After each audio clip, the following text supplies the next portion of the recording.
Na medida em que o país ainda não descobriu a cidadania, o negro é alguém inferior na sociedade brasileira, tratado como inferior. E, mais do que isso, não há notícia clara de que a sociedade brasileira deseja mudar. Milton Almeida Santos nasceu na cidade baiana de Brotas de Macaúba, no dia 3 de maio de 1926. Formou-se em Direito pela Universidade Federal da Bahia em 1942, mas nunca chegou a exercer a profissão. Também fez doutorado em Geografia na Université de Estrasburgo, França, em 1958. Após isso, voltou ao Brasil no fim dos anos 50. O Milton foi professor de Geografia Humana na Universidade Católica de Salvador entre 1956 a 1960. Se tornou professor da Universidade Federal da Bahia em 1961 e deu aula em muitas universidades do exterior, como na Universidade de Paris, na Universidade de Toronto, na Universidade Nacional de Engenharia de Lima, na Universidade Central da Venezuela, na Columbia University e na University Es Salaam, na Tanzânia, entre outras instituições. Além da carreira de professor, foi jornalista e redator do jornal A Tarde, de 1954 a 1964. Também foi correspondente e diretor da imprensa oficial da Bahia, entre 1959 e 1961.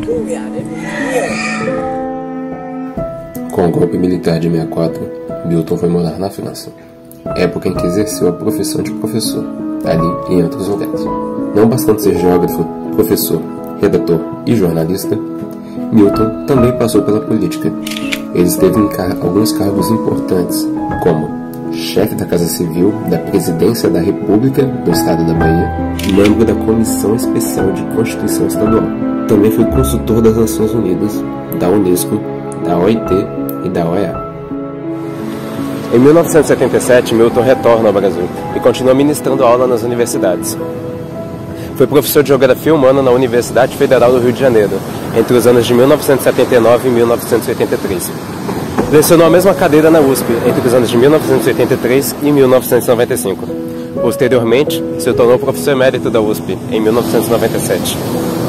Milton Santos foi casado com Marie Helene Tiercelin e pai de 2 filhos, Milton Filho e Rafael.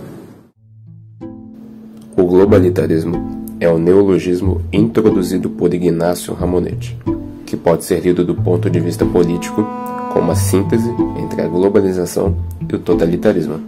Milton Santos teorizou a respeito do ponto de vista em que o globalitarismo vinha da síntese de globalização e totalitarismo.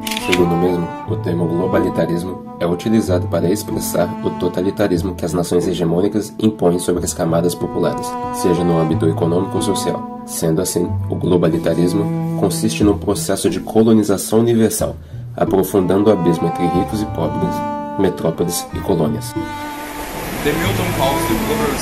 O Milton Santos chama a globalização de globalitarismo, pois estamos vivendo uma nova fase de totalitarismo. O sistema político utiliza os sistemas técnicos contemporâneos para produzir a atual globalização, conduzindo-nos para formas de relações econômicas implacáveis, que não aceitam discussão, que exigem obediência imediata, sem a qual os atores são expulsos da cena ou permanecem dependentes, como se fossem escravos de novo, escravos de uma lógica sem a qual o sistema econômico não funciona, que outra vez, por isso mesmo, acaba sendo um sistema político.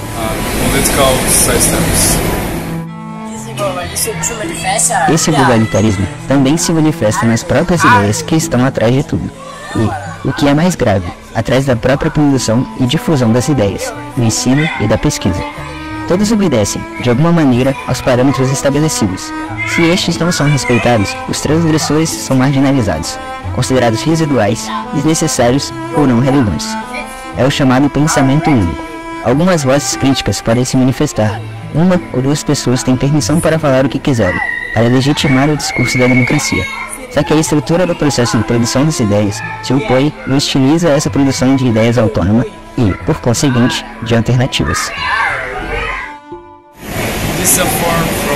É uma forma de totalitarismo muito forte, insidiosa, porque se baseia em ideias que aparecem como centrais à própria ideia da democracia, liberdade de opinião, de imprensa, tolerância, utilizadas exatamente para suprimir a possibilidade de conhecimento do que é o mundo e do que são os países, os lugares.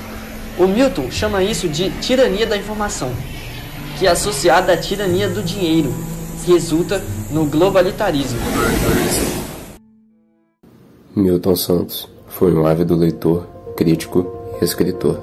Escreveu cerca de 40 livros, sendo algum deles Os Estudos Regionais e o Futuro da Geografia, O Centro da Cidade do Salvador, A Cidade nos Países Subdesenvolvidos, Por uma Geografia Nova e muitos outros livros que ele escreveu depois da década de 80.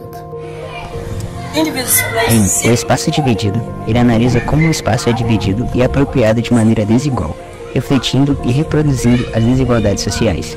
A urbanização brasileira oferece uma análise profunda do processo de urbanização no Brasil, destacando as peculiaridades e desafios do país. E A Natureza do Espaço é considerada uma obra-prima, onde ele apresenta uma teoria sobre a organização do espaço geográfico, discutindo a relação entre técnica, espaço e tempo. Bem, finalizando agora, a obra Por uma Outra Globalização, de Milton Santos, critica a globalização hegemônica e propõe uma alternativa mais inclusiva e justa. Ela é essencial para entender a globalização de uma perspectiva crítica e geográfica. Acho impressionante como as obras de Milton Santos continuam a influenciar e inspirar estudiosos ao redor do mundo nos dias atuais, destacando a importância de uma geografia que considera a justiça social. Durante o período em que Milton Santos viveu e atuou, o Brasil passou por momentos turbulentos do ponto de vista político. O país foi governado por regimes militares autoritários que restringiram as liberdades civis e políticas, censuraram a imprensa e reprimiram movimentos sociais e políticos considerados subversivos. Nisso, muitos intelectuais, artistas e ativistas políticos, incluindo Milton Santos, se posicionaram de forma crítica em relação ao regime vigente. Milton Santos contribuiu para essas discussões por meio de sua produção acadêmica e de sua atuação como um pensador engajado, por meio de seus textos e livros.